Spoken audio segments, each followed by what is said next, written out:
Assalamualaikum warahmatullahi wabarakatuh. Nama saya Gandung Fajar Panjalu Putra. Di sini saya akan mempresentasikan yaitu materi tugas pengantar penyiaran kelompok 1, yaitu sejarah dan perkembangan penyiaran. Penyiaran atau dalam bahasa Inggris dikenal sebagai broadcasting adalah keseluruhan proses penyampaian siaran yang dimulai dari penyiaran materi produksi, proses produksi, penyiapan bahan siaran, kemudian pemasaran sampai kepada penerimaan siaran tersebut oleh pendengar atau pemirsa di suatu tempat. Ada sederetan nama penemu teori pemancaran ini, dan yang menonjol adalah konsep dari Clerk Maxwell dengan teori matematisnya pada 1864 yang memprediksi adanya pancaran gelombang elektromagnetik melalui konsep matematisnya. Ia meyakini bahwa kecepatan gelombang tersebut sama dengan kecepatan cahaya. Setelah 20 tahun berlalu, Heinrich Rudolf Hertz pada 1887 membuktikan teori Maxwell tersebut dengan menciptakan suatu aparatus yang dinamakan spark gap. Aparatus atau peralatan tersebut dapat menghasilkan dan mendeteksi gelombang audio pada frekuensi VHF atau Very High Frequency dan UHF atau Ultra High Frequency. Sementara teknologi pemancaran radio sedang berkembang, telah beroperasi juga sistem telekomunikasi lain, yaitu telegraf dan telepon. A. Sejarah singkat penyiaran radio di dunia. Sejarah media penyiaran dunia dapat dibagi menjadi dua alur, yaitu sejarah media sebagai penemuan teknologi dan sejarah media sebagai suatu industri.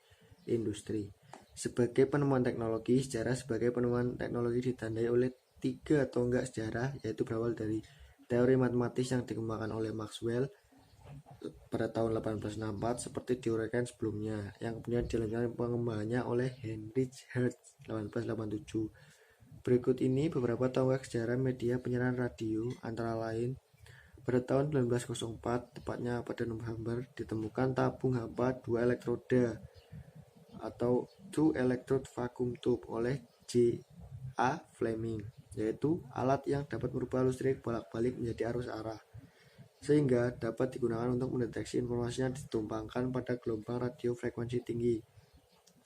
Pada tahun 1906, Reginald Aubrey Fessenden menemukan unit alternator penghasil sinyal frekuensi tinggi yang akan menghasilkan gelombang radio yang kontinu. Dan pada tahun yang sama, Lee De Forest menemukan tabung hampa triode atau triode vacuum tube yang dikenal sebagai audion. Pada tahun 1918, Edwin H. Armstrong menemukan penerima superheterodyne dan mendapatkan paten pada 1918. Pada tahun 1933, Edwin H. Armstrong menemukan FM atau frequency modulation dan mendapatkan hak paten dari pemerintah Amerika Serikat pada 26 Desember 1933. Nomor 2. Sebagai industri. Awal kegiatan penyiaran dengan format seperti atau mirip dengan yang kita lihat sekarang dimulai dengan radio yang memancarkan sinyal yang berupa sinyal suara dengan sistem modulasi amplitude yang dikenal luas pada tahun 1920, yaitu seorang ahli teknik bernama Frank Conrad di Pittsburgh, Amerika Serikat membangun suatu pemancar radio dekorasi rumahnya sebagai sarana menyalurkan hobinya. Beberapa tonggak sejarah penyiaran radio setelah eksperimen Frank Conrad diuraikan sebagai berikut.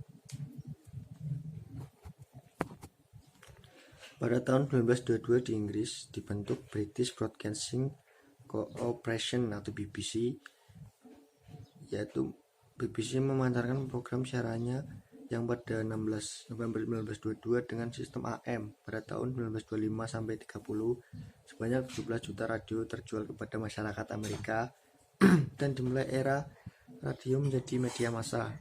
Pada tahun 1926, NBC merupakan stasiun penyiaran yang menerapkan konsep berjaringan. Pada tahun 1933 muncul sistem radio FM yang dirancang oleh Edwin Howard Armstrong yang secara kualitas ternyata lebih baik daripada radio AM. Pada 1 Maret 1941, radio FM komersial pertama mengudara di Nashville, Tennessee dengan Carl Sing. Pada tahun 1943, setelah Perang Dunia II, radio FM diperkenalkan di Jerman yang menggunakan pita VHF (Very High Frequency), UKW (Ultra Kurzwelle). Pada tahun 1955, sistem perjaringan yang mengalami masa keemasannya di tahun 1930-an kemudian mengalami penurunan hingga 50%. Pemasangan iklan banyak berpindah ke siaran televisi karena potensi yang ada pada siaran televisi lebih besar. Pada tahun 1960, secara resmi pada sistem penyiaran radio berhenti. Selanjutnya, masing-masing stasiun lokal tersebut menggali potensi iklan lokal yang ada dan melakukan eksperimen untuk format siaran yang diminati oleh pendengar wilayahnya. Pada tahun 1961, pada awal tahun, siaran radio FM stereo mulai diperkenalkan di masyarakat Amerika, terutama dari kualitas suara yang dihasilkan pada sisi penerimaan. Hal ini disebabkan karena pada sistem FM kebal terhadap noise, baik noise dari sumbernya maupun noise karena interferensi. Di Indonesia sendiri, sejarah peradioan sebagai industri dapat dibagi menjadi 4 periode pembebakan, yaitu zaman penjajahan Belanda, Jepang, zaman kemerdekaan, dan zaman setelah reformasi. Terima kasih. Assalamualaikum warahmatullahi wabarakatuh. Nama saya Andi Nurhalisa, NIM G311190121 dari kelompok pertama pengantar penyiaran. Sebelumnya, terima kasih Gandung telah menyampaikan materi tentang sejarah singkat radio di dunia. Sekarang saya akan menyampaikan materi tentang yang pertama, zaman periode penjajahan Belanda tahun 1925 sampai tahun 1942.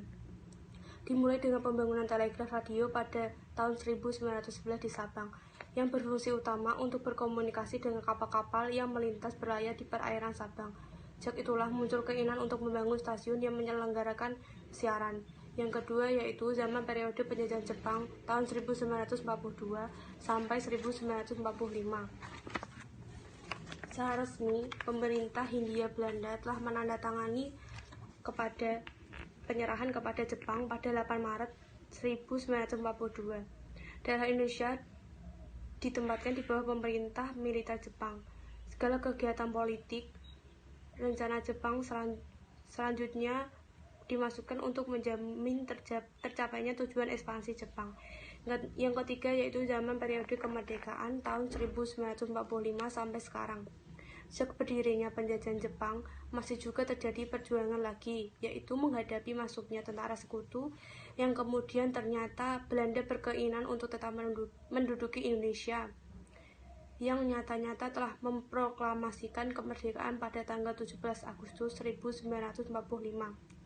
Dengan peralatan siaran peninggalan Belanda dan Jepang, RRI atau Radio Republik Indonesia diresmikan berdiri pada tanggal 11 September 1945, yaitu hari yang bertetapan dengan pertemuan terakhir dari beberapa pertemuan yang membahas visi dan misi RRI selaku lembaga penyiaran negara yang merdeka.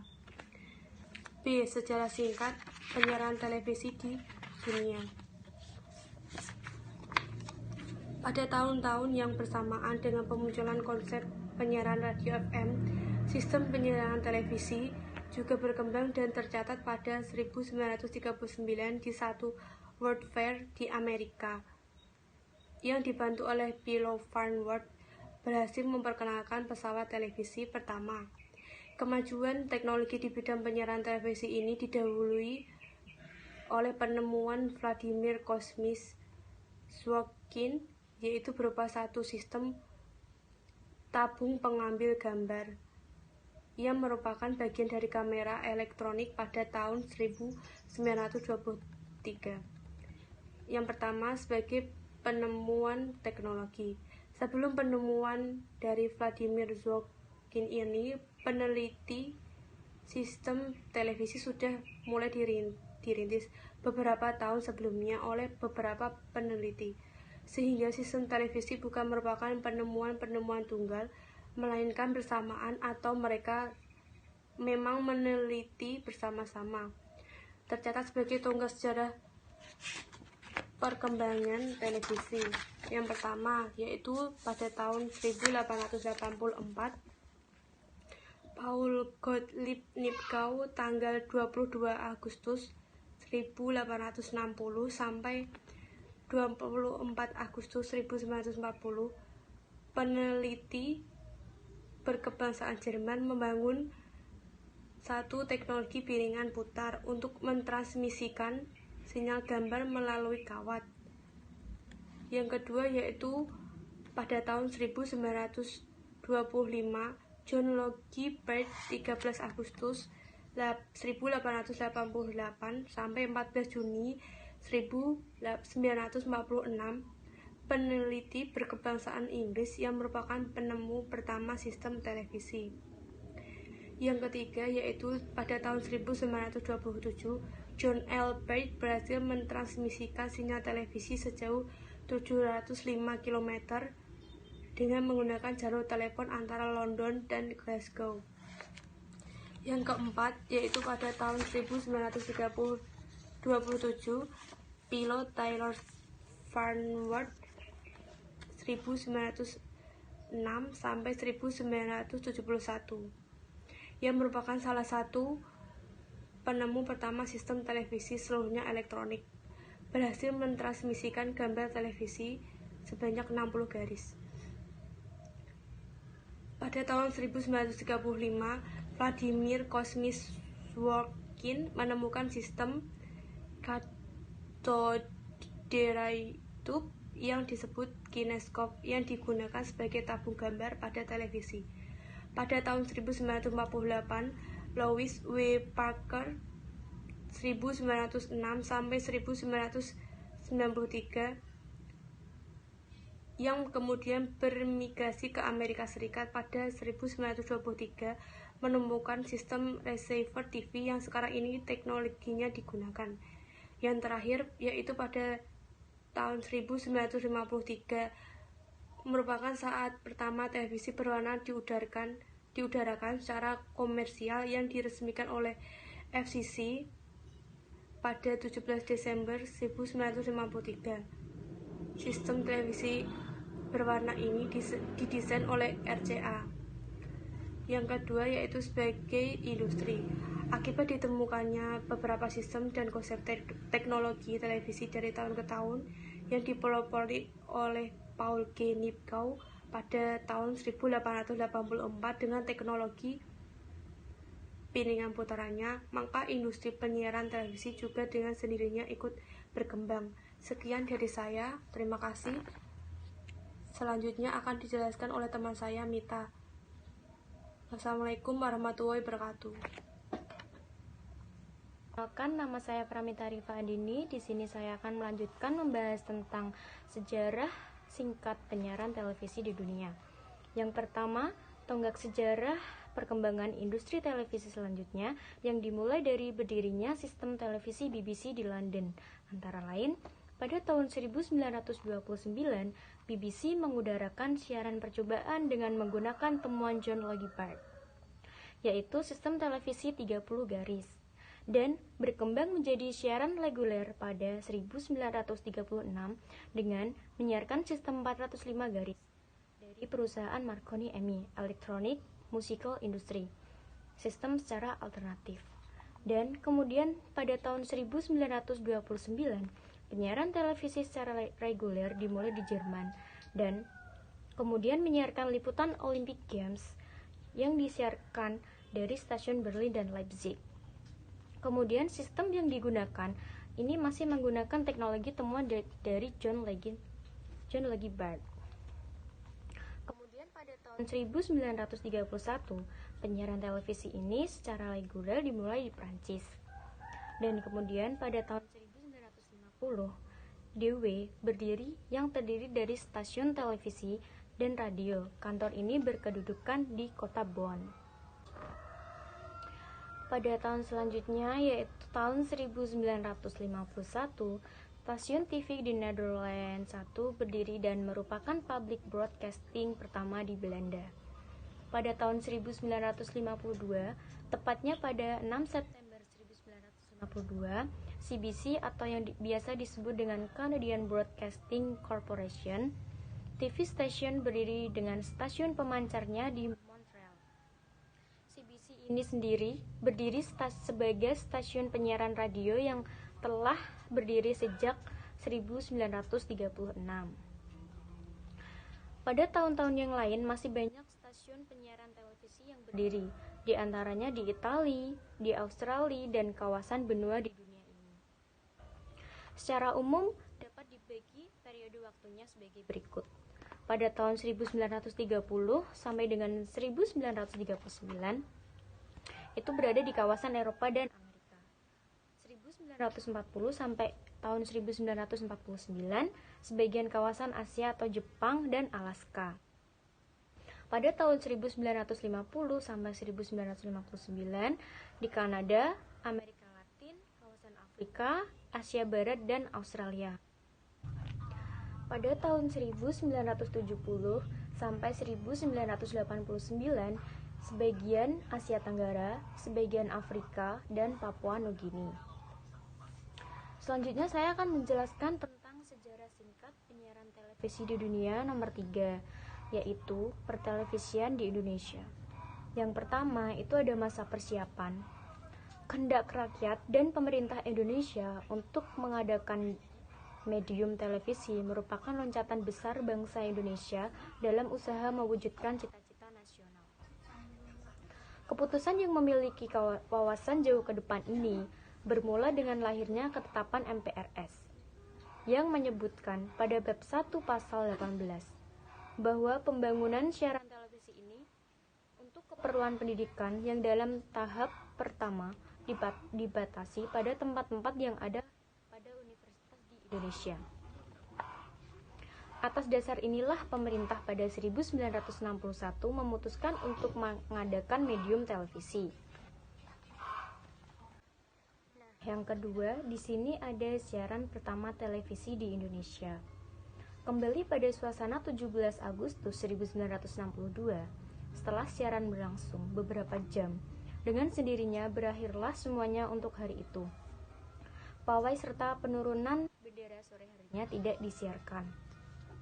Para petugas mengadakan suatu pertemuan khusus di studio RRI Merdeka Barat. Pada kesempatan ini dikemukakan hal-hal yang menjadi kekurangan dalam menyelenggarakan siaran yang baru saja berlalu. Dari segi teknik studio, siaran pertama ini ternyata tidaklah mengecewakan. Untuk penyiaran upacara Hari Proklamasi digunakan pemancar 100 watt yang lebih dikenal dengan nama saluran 5. Yang ketiga ada pada era Orde Baru. Berhasilnya pembangunan bangsa dan negara ini mendorong perkembangan penyiaran televisi di Indonesia. Untuk menampung hal tersebut diterbitkan Kemenpen nomor 190A pada tahun 1987 tentang siaran saluran terbatas atau SSTTVRI yang memberi peluang kepada pihak swasta nasional untuk menyelenggarakan siaran televisi swasta di Indonesia. Nah, yang selanjutnya, sejarah penyiaran yang ketiga adalah sejarah singkat new media. Pengertian new media secara umum memang masih dapat diperdebatkan, di mana batas dimulainya media yang masuk dalam kategori new media. Titik temu dari berbagai pendapat yang dikemukakan ialah bahwa new media mempunyai karakteristik. Nah, yang pertama, sudah masuk ke era digital, yang kemudian memungkinkan perbedaan format media itu menjadi samar seperti antara cetak dan elektronik, karena keduanya itu dapat dilewatkan melalui saluran yang sama. Yang kedua, sudah mempunyai sifat interaktif. Dan yang ketiga, sudah tidak mengenali lagi batas-batas wilayah negara. Nah, sebelum membahas selanjutnya tentang new media, ada baiknya kita memahami dulu dari arti kata media yang ada dalam beberapa topik. Sebelum membahas selanjutnya tentang new media, ada baiknya kita memahami dahulu arti kata media yang ada dalam beberapa topik. Seperti dalam 4 kata berikut ini, apakah kata media itu mempunyai makna yang sama? Mari kita bedah sama-sama.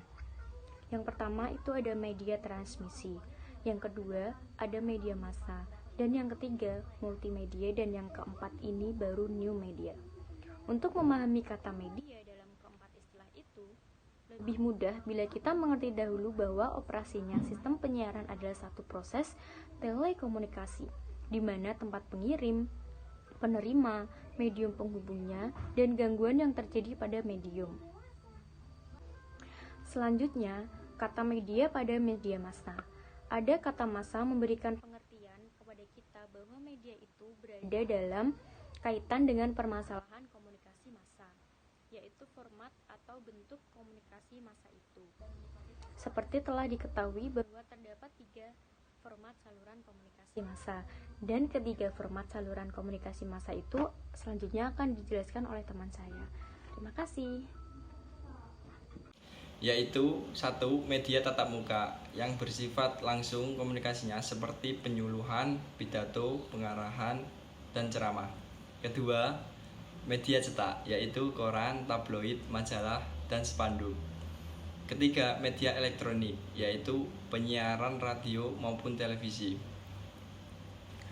Untuk kata yang ketiga, multimedia. Kata media yang di dalamnya mempunyai arti bentuk dari informasinya sendiri, apakah audio, video, dan ataupun grafik. Jadi kata media di sini berkaitan dengan dilibatkannya komputer dalam proses pengolahan penyuguhan. Satu contoh bentuk multimedia adalah satu rekaman dalam CD yang memuat perpustakaan binatang, tokoh dalam sejarah seperti wallbook yang bersifat interaktif. Penggabungan antara teknologi telekomunikasi komputer, dan teknologi media massa merupakan konvergensi media adalah ruang lingkup new media. 1. Televisi kabel. Bermula dari sekadar mendistribusikan siaran televisi ke beberapa rumah dengan menggunakan satu antena penerima, dan kemudian berakhir menjadi satu bisnis ramai dan diakui sebagai salah satu media informasi resmi. Demikian riwayat singkat sistem televisi kabel atau kabel television. Penyebab utama keinginan untuk mendistribusikan siaran televisi tersebut adalah kurang memuaskan mutu penerimaan, terutama pada daerah yang dikelilingi perbukitan. Kondisi pendistribusian ini terjadi pada sekitar 1940 yang dilakukan oleh seorang pengusaha toko TV set di Manaus City, Pennsylvania. 2. Internet. Sejak tahun itu, perkataan internet mulai populer. Dengan semakin berkembangnya jaringan, tren ini sekarang telah menjadi tren generik yang digunakan untuk semua kelas jaringan. Sementara itu, kata internet atau dengan huruf kecil I kecil sekarang biasa digunakan orang untuk menunjukkan pada sembarang jaringan fisik terpisah yang saling dihubungkan dengan protokol yang sama. Dengan jaringan internet, orang dimanapun berada dapat mengakses segala informasi yang diperlakukannya dari berbagai situs dengan alamat IP tertentu atau IP address, dapat mengirimkan surat elektronik kepada siapa saja dengan alamat IP tertentu. Dapat juga sekarang jaringan internet digunakan untuk kegiatan untuk bisnis perdagangan yang dikenalkan dengan istilah e-commerce, dan akhirnya jaringan internet juga dapat digunakan untuk mengirim penyiaran yang dikenal dengan istilah streaming. Fitur ini dicoba pada 1990-an ketika personal komputer mempunyai kemampuan memadai untuk multimedia. Terima kasih.